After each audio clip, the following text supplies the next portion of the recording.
Good morning students. Last class में हम जालक के बारे में पढ़ रहे थे। हाँ, जालक क्या होते हैं, कैसे दिखाते हैं। फिर हमने पढ़ा था पूरक जालक क्या होता है। पूरक जालक का मतलब देखो, अगर सिंपली भाषा में बात करें तो जैसे हमने पहले बता देता हूँ, class BSc first year paper हम पढ़ रहे थे। फर्स्ट कौन सा था, विविक्त गणित, और क्लास है आपकी 80। देखो लास्ट क्लास में जालक के बारे में बताया था। पूरक जालक क्या होता है। देखो पूरक जालक का बेसिकली अगर मतलब बात करें हम सिंपल भाषा में, तो पूरक जालक का मतलब होता है जैसे हम समुच्चय में निकालते थे, पूरक समुच्चय निकालते थे। यानी क्या करते थे, पूरक समुच्चय कैसे निकालते थे। जैसे आपको कोई समुच्चय दे रखा होता था ए, उसका पूरक समुच्चय निकालना होता तो हम u माइनस ए करते थे। यानी u कौन सा था, सार्वभौमिक समुच्चय था। उसमें क्या करते थे, माइनस ए को कर देते थे, तो हमारे पास क्या निकल के आ जाता था, पूरक समुच्चय निकल के आता था। ऐसे ही पूरक जालक का मतलब होता है कि पूरक जालक का मतलब ये होता है कि ए डैश निकालना होता है, ए डैश। तो इसका मतलब क्या होता है, अगर कोई समुच्चय मान के चलो एक्स दे रखा है, उसमें से अगर आप ए को हटा दोगे तो ये क्या निकल के आएगा, मेरे पास ए डैश निकल के आएगा। वही चीज़ है, बस जालक में क्या होता है, थोड़ा सा जालक जो हमारे पास पूरक समुच्चय की बात होती है तो वहाँ पे समुच्चय पे प्रॉपर्टी लगती है, लेकिन जालक में क्या होता है, किसी अवयव पे अवयव पे प्रॉपर्टी निकलती है लगती है। उसको क्या बोलते हैं, जालक बोलते हैं, पूरक जालक। ठीक है, इसकी सबसे पहले परिभाषा की बात करें। देखो पूरक जालक की हमने कल परिभाषा बताई थी आपको। ठीक है, एक चीज में ऐड कर लेना, नोट डाल के। नोट डाल के क्या होगा कि ए का नोट डाल के लिख लेना वहां पे पूरक जालक की परिभाषा के नीचे कि ए का पूरक, ए के पूरक को, ए के पूरक को ए डैश से प्रदर्शित करते हैं, जहां ए सम्मिलन ए डैश बराबर 1 होगा तथा ए अपसंधि ए डैश बराबर क्या होता है, 0 होता है। ये कंडीशन मेन है, इस कंडीशन को याद रखना, ये प्रमेय में काम आएगी आपके। इसका मतलब ये हुआ कि जब भी आप किसी अवयव के पूरक के साथ उसका सम्मिलन निकालोगे तो हमेशा 1 देगा, और उसका अपसंधि निकालोगे तो वो हमेशा क्या देगा, 0 देगा। तो अब यहाँ पे बात करते हैं हम अगली परिभाषा, पूरित जालक। पूरित जालक क्या होता है, देखो पूरित जालक पूरित जालक, इसको इंग्लिश में बोलते हैं complementary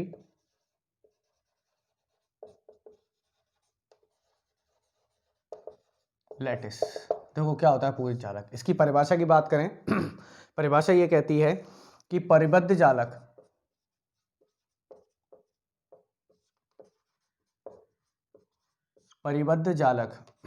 L comma less than, यानी पोसेट, इसका मतलब होता है पोसेट, पूरित जालक कहलाता है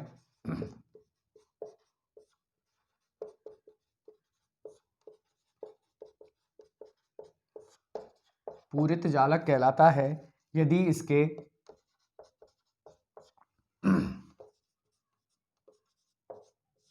यदि इसके प्रत्येक अवयव का पूरक, यदि इसके प्रत्येक अवयव का पूरक जालक में विद्यमान हो। यानी इसका मतलब ये हुआ कि अगर मान के चलो आपके पास कोई जालक दे रखा है और उसमें से आपने कोई भी अवयव उठाया, अगर उस अवयव का पूरक, उस अवयव का क्या निकालेंगे, पूरक, अगर वो पूरक जो निकल के आया अगर वो भी उस जालक में होगा उसका अवयव, तो हम कह देंगे कि वो क्या कहलाएगा, पूरक जालक कहलाएगा। ठीक है, पूरित जालक, नॉट पूरक, पूरक जालक, इसके प्रत्येक अवयव का पूरक जालक में विद्यमान हो उसे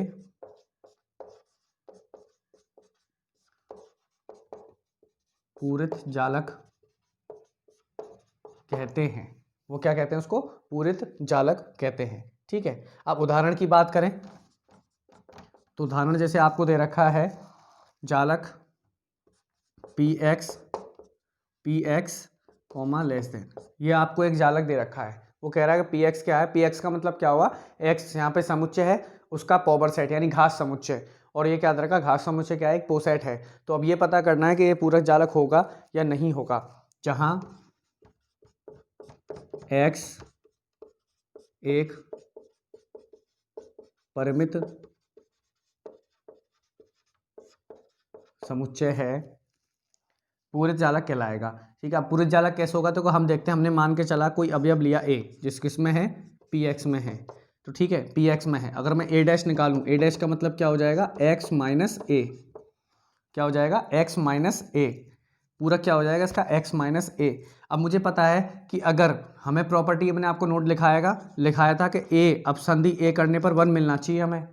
ठीक है, पूरक जालक यही तो होता है। तो इसका मतलब क्या हुआ कि अगर a मैं अपसंधि निकालूंगा x माइनस a के साथ, x माइनस क्या है, इसका पूरक है a डैश की जगह क्या लिख दिया मैंने, x माइनस a लिख दिया। तो ये क्या हो जाएगा, तो x माइनस a करूंगा तो हमारे पास क्या बनेगा, देखो इसको क्या लिख सकता हूं मैं, संघ लिख सकता हूं। मैंने बताया था संघ के बराबर होता है। समुच्चय की बात हो रही है, अब समुच्चय में काम आ गया, अवयव तो है नहीं, अब समुच्चय की बात हो रही है तो यहाँ पे क्या लिख दिया, यूनियन, यानी संघ लिख दिया मैंने। ये क्या हो जाएगा, x।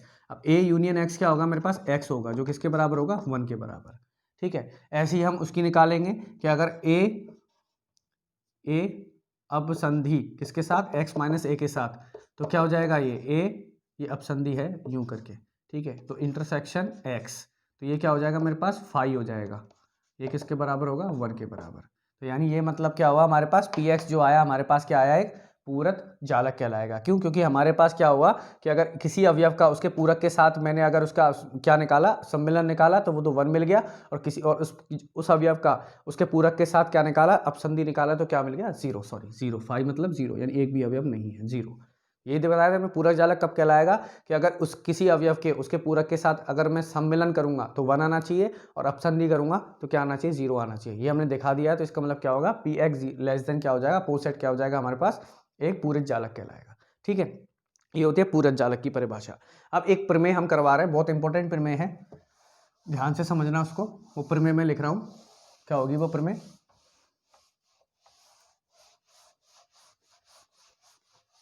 देखो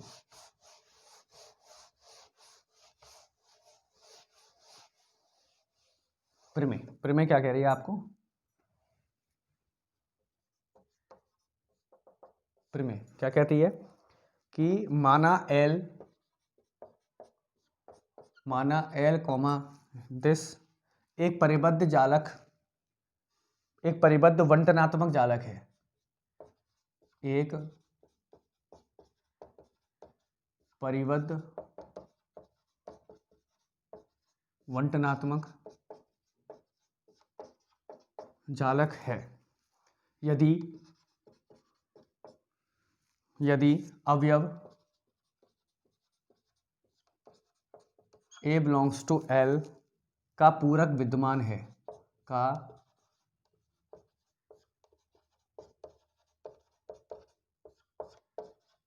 पूरक विद्यमान है, तो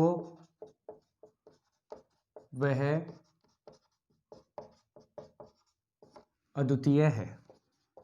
ये प्रमेय सिद्ध करनी है। ये प्रमेय ये कह रही है कि अगर आपको सॉरी, यदि आपको एक परिबद्ध बंटनात्मक जालक दे रखा है तो ऑब्वियसली उसमें क्या होगा, अवयव ए का कोई पूरक विद्यमान है, यानी ए का उसमें क्या होगा, पूरक होगा।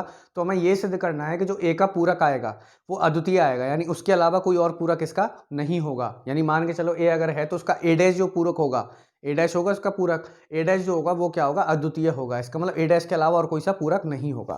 देखो इस प्रमेय को सिद्ध हम उल्टे करेंगे। उल्टे का मतलब होता है हम ये लेके चलेंगे कि इसमें दो पूरक आ रहे हैं, मान के चला ए के दो पूरक आएंगे, बी और सी मान के चलेंगे हम। फिर हम दिखा देंगे कि जो बी और सी हमारे पास पूरक आए वो दोनों बराबर हैं, और दोनों बराबर दिखा देंगे तो हम ये कह देंगे कि उसका पूरक क्या होगा, विद्यमान होगा, और क्या होगा, अद्वितीय होगा। तो कैसे सिद्ध करूंगा, देखो ध्यान से समझना इस चीज को। क्या लिखा है, माना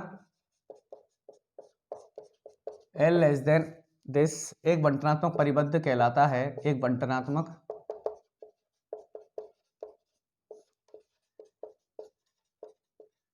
परिबद्ध जालक है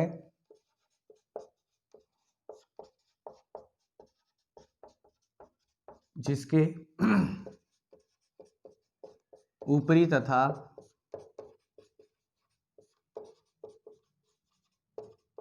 निम्न परिबद्ध 1 तथा 0 हैं, 1 तथा 0 हैं। माना B तथा C बी तथा सी किसी अवयव बी तथा सी किसी अवयव ए बिलोंग्स टू एल के दो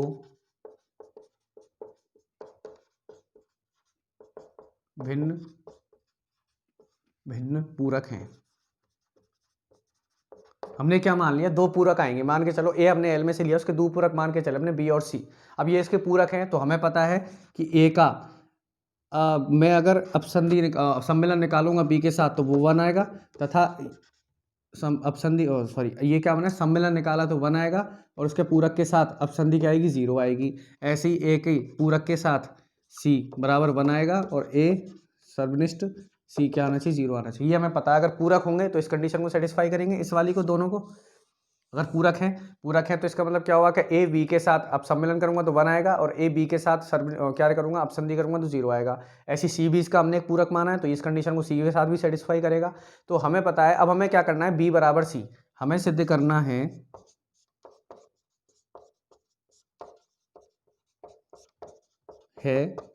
कि बी बराबर सी, ये चीज सिद्ध करनी है। अब देखो कैसे सिद्ध करेंगे हम, देखो कैसे सिद्ध करेंगे।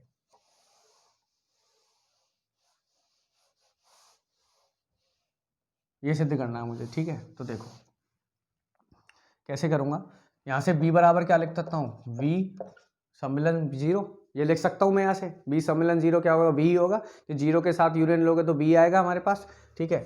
अब 0 को क्या लिख सकता हूँ, 0 की वैल्यू यहाँ से उठा के रख दूँ, यहाँ से उठा के रख दूँ 0 की वैल्यू, यदि 0 की वैल्यू क्या, ये वाली है, ये वाली है 0 की वैल्यू, क्योंकि मुझे b बराबर c दिखाना है। तो 0 की जगह क्या लिख सकता हूँ, ये लिख सकता हूँ a सर्वनिष्ठ c, यानी a अपसंधि b। अब यहाँ बंटनता का नियम लगाऊं, साचर्य का नियम, तो a ये हो जाएगा यहाँ से। अब हमें बताया b इसकी वैल्यू कितनी है मेरे पास, इसकी वैल्यू 0 है, तो यहाँ से क्या आ जाएगा, 0 सर्वनिष्ठ c यानी 0, सॉरी c सर्वनिष्ठ c क्या हो जाएगा हमारे पास, एक सेकेंड कहीं गलत किया है मैंने, इसका मतलब होगा कि v सर्वनिष्ठ a b सर्वनिष्ठ c, ये होगा इसका मतलब। इसको साचर्य नियम से ऐसे तो खोलते हैं कि b का a के साथ यूनियन, फिर यूनियन b का c के साथ यूनियन, ठीक है। ये हो गया मेरे पास, सॉरी ये उल्टा लिख दिया मैंने, b का देखो b का a के साथ कर दिया, फिर ये वाला साइन यूं की यूं, और b का c के साथ। अब b ये कितना है मेरे पास, ये कितना है मेरे पास, 1 है, ये वाली चीज़ 1 है, यानी 1 सर्वनिष्ठ b यूनियन c, ठीक है, b सर्वनिष्ठ v यूनियन c। तो यहाँ से क्या आ जाएगा, v यूनियन c, ये चीज़ हो गई मेरे पास। देखो क्या किया है मैंने कि b बराबर में क्या लिख सकता हूँ, इसको लिख सकता हूँ b सम्मेलन 0, 0 की वैल्यू यहाँ से उठा के रख दी ये। अब यहाँ पे क्या लिया, साचर्य का नियम लगा दी, सारे साचर्य का नियम इस टाइप से लगता है, ठीक है, बंटनात्मक नियम भी बोलते हैं इसको, ये लगा दिया मैंने। इसकी वैल्यू मेरे पास कितनी है, 1 है, 1 लिख दिया, और इसका साइन यू क्यों, ये यू क्यों, इसके साथ 1 के साथ इसका क्या निकालूंगा, अपसंधि निकालूंगा तो ये आएगा। ऐसे ही c बराबर क्या लिख सकता हूँ, c बराबर लिख सकता हूँ मैं, ठीक है। अब c यूनियन, इसकी वैल्यू 0 की वैल्यू ये वाली रखूंगा, तो क्या आ जाएगी, a सर्वनिष्ठ b। तो यहाँ से इसको खोलूंगा बंटन तरंग नियम से, तो ये आ जाएगा, और क्या हो जाएगा, c ये हो जाएगा, ठीक है। इसको मिटा रहा हूँ अब। इसकी वैल्यू कितनी थी मेरे पास, इसकी वैल्यू थी, यहाँ पे लिखी थी मैंने, इसकी वैल्यू थी 1, इसकी वैल्यू क्या आ जाएगी, b यूनियन c, यानी देखो b बराबर भी ये आ रहा है, यानी b बराबर क्या आया मेरे पास, b यूनियन c, और c बराबर क्या आया, b यूनियन c, यानी दोनों बराबर है, तो यहाँ से क्या लिख सकता हूँ, b बराबर c लिख सकता हूँ। आ गया हमारे पास, यही सिद्ध करना था, b बराबर c। तो यहाँ से हम क्या कह सकते हैं, इसलिए अवयव a बिलोंग्स टू l का पूरक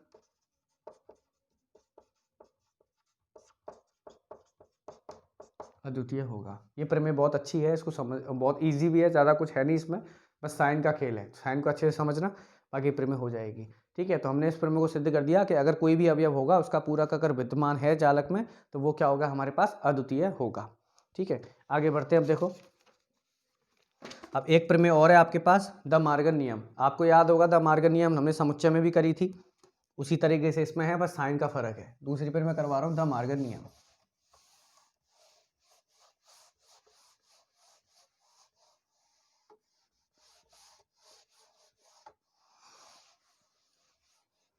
प्रमेय लिखते हैं पहले। क्या कह रही है प्रमेय? प्रमेय कह रही है, प्रमेय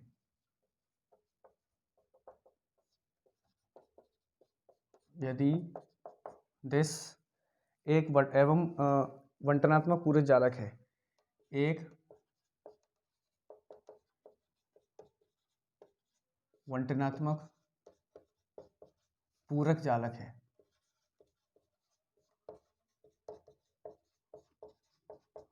है, तो for all A B belongs to L, first क्या दे रखा है, इसका डैश करूंगा तो क्या आएगा, ए डैश बी डैश। दूसरा दे रखा है, ये क्या कहलाता है हमारे पास,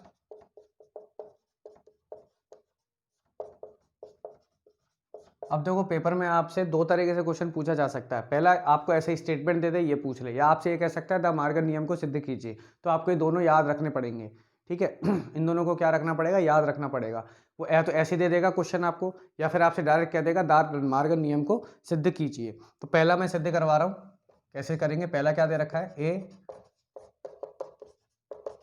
इसको सिद्ध करना है, ठीक है। अब आपके दिमाग में एक चीज आई होगी, द मार्गन नियम ने वहां भी करवाया था, वो इस टाइप से था समुच्चयों में।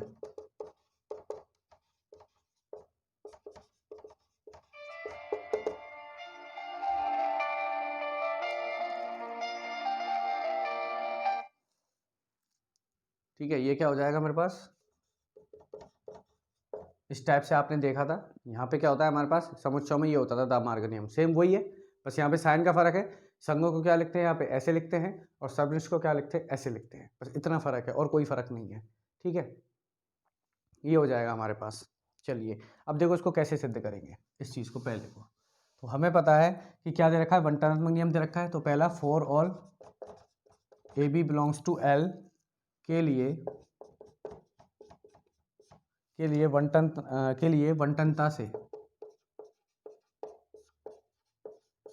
वंटनता से ये क्या हो जाएगा मेरे पास,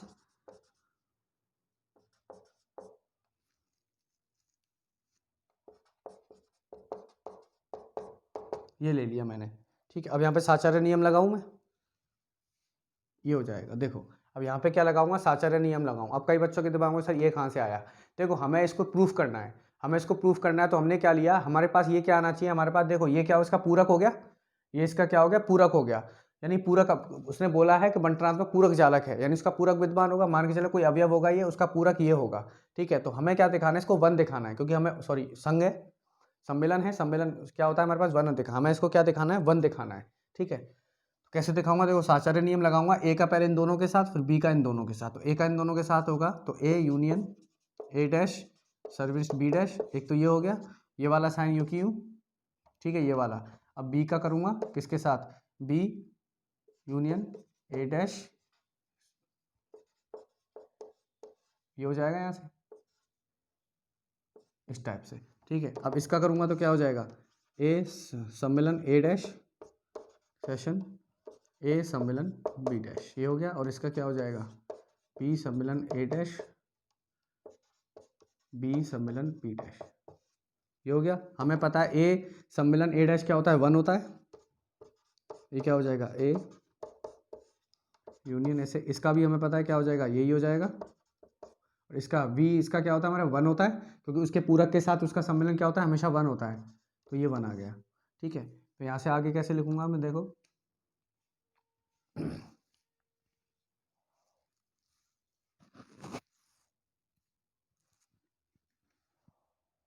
एक सेकेंड, ये थोड़ा प्रॉपर्टी गलत लगा दी मैंने, ये ऐसे मत लिखो, लंबा हो जाएगा। थोड़ा शॉर्ट मेथड से करते हैं इसको, ठीक है। किताब में तो बहुत लंबा दे रखा है, इसको लिख सकता हूँ ऐसे, ए इसका इसके साथ रखा, इसको यूं क्यों रख लिया, ऐसे ही इसका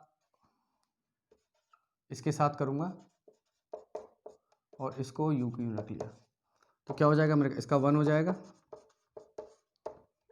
इसका क्या हो जाएगा, इसका भी वन हो जाएगा, ए डैश, ठीक है। ए डैश नहीं आएगा, यहाँ ए आएगा, कहीं गलती करी है यहाँ पे।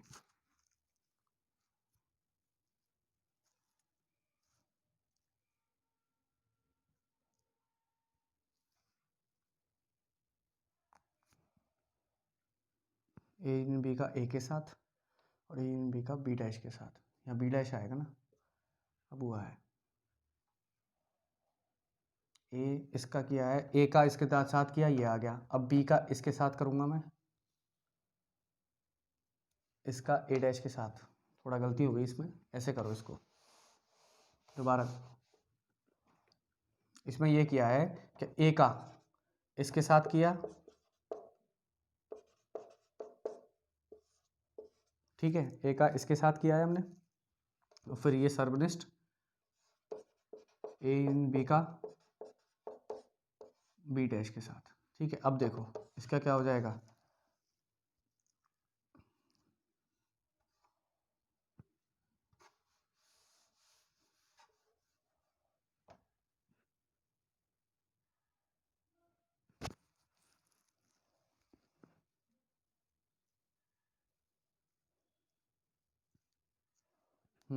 इसने ऐसे किया है कि ए सर्वनिष्ठ बी का ए डैश के साथ सर्वनिष्ठ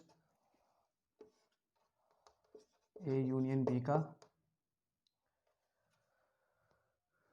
यूनियन बी डैश के साथ, ऐसे किया है, ठीक है। अब देखो, अब इसको मैं क्या लिख सकता हूँ, इसको आगे ले आऊँ तो ये हो जाएगा ए,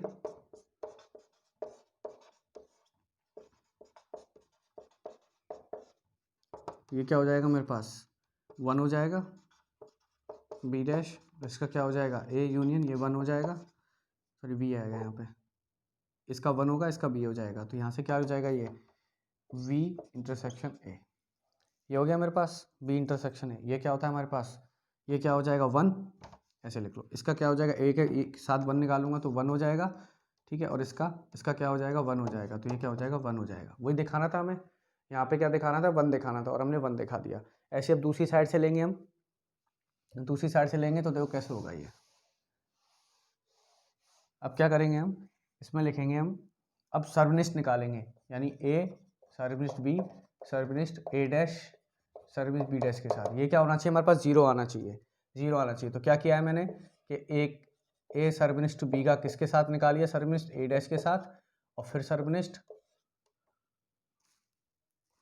ए और ए डैश बी का निकालेंगे किसके साथ, ए सर्वनिष्ठ बी का निकालेंगे बी डैश के साथ, ठीक है, ये हो गया। अब देखो इसको इधर ले आऊँ तो ये क्या हो जाएगा ए सर्वनिष्ठ ए डैश, इसको बाहर ले लिया, ऐसे इसमें ए सर्वनिष्ठ इसको अंदर ले लिया, ये क्या हो जाएगा मेरे पास 0, और ये बी डैश, ये क्या हो जाएगा ए सर्वनिष्ठ 0, तो 0 के साथ सर्वनिष्ठ 0 और ये भी 0, तो क्या हो जाएगा 0, यही दिखाना था हमें। तो हम यहाँ से कह सकते हैं, इसको 1 डाल दिया, इसको 2 डाल दिया, तो यहाँ से हम कह सकते हैं 1 और 2 से स्पष्ट है, 1 तथा 2 से